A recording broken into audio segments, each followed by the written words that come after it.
Adeg yma'r flwyddyn, beth da ni'n neud rhan fwyaf o'r amser ydy tynnu wyn, caesareans, defaid, jyst gweld lot fawr o defaid, a mae'r ardal yma, ardal Bala, Ruthin, yn wledig ofnadwy, a da ni yn dueddol o gweld tŵr onyn nhw. Ac wrth gwrs mae defaid yn werth dipyn o bres ar un o bryd, a mae mwy a mwy o bobl yn dod â nhw i'r surgery am bod o'n werth yn ariannol. Ie, mae'n sefyll yn iawn, dwi'n mynd fatha calsiwm. Na, diolch yn calsiwm, mae'n gwybod yn syth. Beth sgenna ni di'r ddafad sythog yma, oedd i weld yn iawn neithiwr yn bita a weld reit hapus yn ei hun o'n bora yma. Mae ddim yn bita gwbl a mae weld ydi chwyddo yn amlwg a dipyn o garthion yn dod o'r tu nôl. Felly reit amlwg na wyn di pydru sydd yn ni. Sydd yn anffodus ofnadwy achos os ydy'r fodrwy ddim wedi agor, sam lot o'n byd mwy fedrwn ni wneud. Mae gennym ni ddwy opsiwn, da ni'n neud y ddafad i gysgu am bod i system wedi gwenwyno, neu da ni'n trio wneud caesarean er mwyn rhoi chydig bach o gyfle i'r ddafad. Dim di agor o gwbl, da ni'n jyst yn gallu cael un bus i mewn. Mae'r wyn di drewi, mae di cychwyn chwyddo. Mae'r prognosis efo caesarean ddim yn dda o gwbl, ond mae'r unig beth fedra ni wneud i drio, da mae'n fyny'n hollol i chi. Penderfyniad y ffarmwr ydi o, os ydi o isio parhau efo'r llawdriniaeth, unig beth dra'i wneud ydi rhoi cyngor iddo fo, ond mae hon yn ddafad reit arbennig, mae'n syffog pedigri a mae o isio trio efo'i. Felly yr unig beth dwi'n wneud ydi rhoi tro gorau fedro ni a croesi bysydd y dawi. Dwi wedi gweld nhw yn dod rownd o llawdriniaeth fel hyn, ond mae'r siawn sydd i ddod yn is na tasau jyst yn arferol llynde. Mae'n bwysig iawn bod ni'n llnau lle da ni'n mynd i wneud y toriad cyn cychwyn yn lle jyst bod mor sterail ag y medrwn ni. A hefyd efo'r ddafad yma, o'n i wedi rhoi antibiotic iddi cyn cychwyn sgrwbio fyny, jyst i roi cyfle i hwnnw neu chdi bach o les am bod na wyn di pydru yna.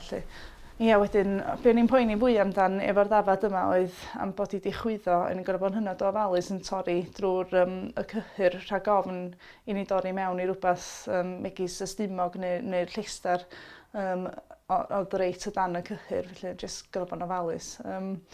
Ie, wedyn, gathon ni'r ddau oen anfarth ydi pydru allan. Oedden nhw ddim yn rhy drwg, yn nhw'n reit sych, so os am llawer o'r hylif o'r llestar ydi mynd i mewn i'r ddafad ei hun.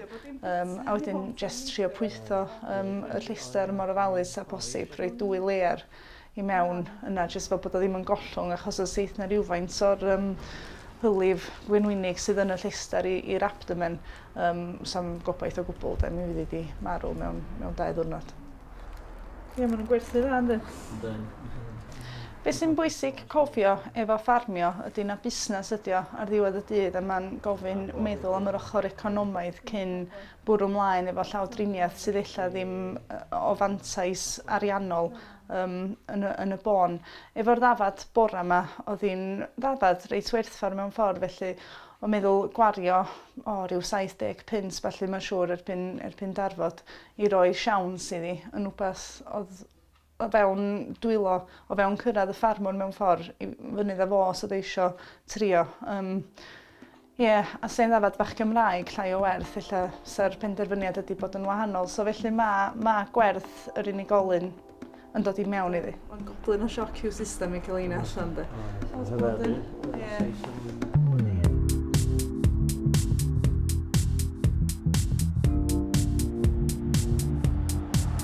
Mae yna tua 15 o filfeddygon rhwng yr surgeries i gyd. A wedyn, da ni gyd ydi treinio i wneud bob agwedd o waith milfeddyg, felly. Boed o'n gwn a cathod, ceffyla, gwarthag a defaid. Ond swn i'n dweud bod gen pawb i ddileit bach.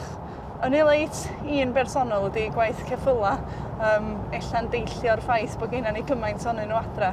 Neu wrth y modd yn gwneud gwaith atgynhyrchu efo nhw. Mae'n dod i radag o'r flwyddyn lle fydden ni'n gwneud lot o waith sganio a ballu wan. Mae hynny wedi dod yn rhan anatod o waith milfeddyg dyddiau yma. Wel, nesa, da ni'n mynd at Dei Llywelyn neu rai geirian i Plas Moel Garnedd. Maen nhw'n bridio merlod adran B yn dangos lot ac yn cael llawer o lwyddiant efo nhw. Mae'n poeni chdi bach, mae gen efo gasag bach sydd... Mae o'n meddwl bod hi'n wag, mae'n bod a gebol yn ei lle, ond dim yn dangos bod hi ar un o bryd. So, da ni'n just isio edrych beth i hanes honno iddo fo.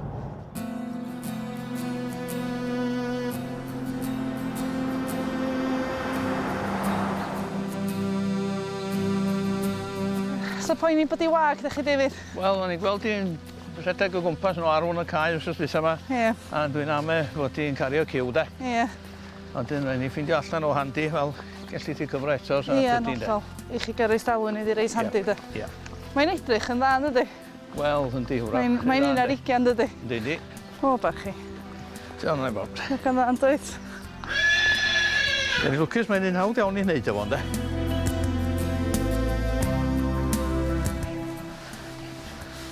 Iawn, lle David, sy'n nhw'n i just taro llaw ni.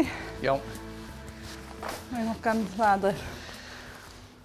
Wrach gawn ni un arall, dwi'n gwybod, gobeithio gawn ni un arall allan o'n ni. Ie. Y peth ydy, os ydy yn giw faniw, mae'r ddynes yn, mae gen i ddynes yn California wedi prynu barod os ydy yn... Disio i'n barod, ynddi? Oes. Ie, mae hon, mae yna gywion i hon dros y byd yn bo man, does? Oes. Ie. Mae dros hanner i stoc i wedi mynd dros dŵr. Ie. Mae'r ein America, Canada, o Holland, Germany, Ffrainc, Iwerddon, mae honno, Iwerddon ti'n neud arbennig o dda, a mae'n un o'r Sir Fôn. Un o'r Sir Fôn, mae honno ryw lun o dros dŵr. Mwy o gamp werthu Sir Fôn yn un arall. Ie, a mae di magu, dwi'n ei faint o Royal Welsh Winners fyny. 4 neu 5 Royal Welsh Winners di allan o'n ni, ac mae rhan fwyaf i stoc i wedi bod yn ben campwyr, de. Ie, redi bach. Na ti, ti'n oce, ti'n oce. Na ti, da ni mewn o'n. Da ni mewn o'n, dydw. Na. Sa'n edol yn hon, di. Gwa, yndi. Ie, so ni'n gallu roed i'r regiwm et. Reit. Am 10 diwrnod jyst i drio rhoi rhyw hwb bach i ddyn gynnar yn y tymor fel un.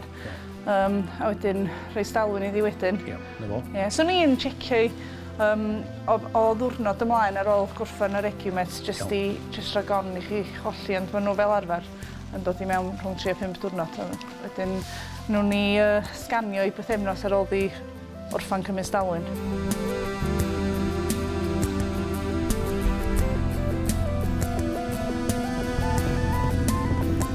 Y diwrnod heddiw gychwyn chdi bach yn siomedig efo'r dafod efo rhywun di pydru.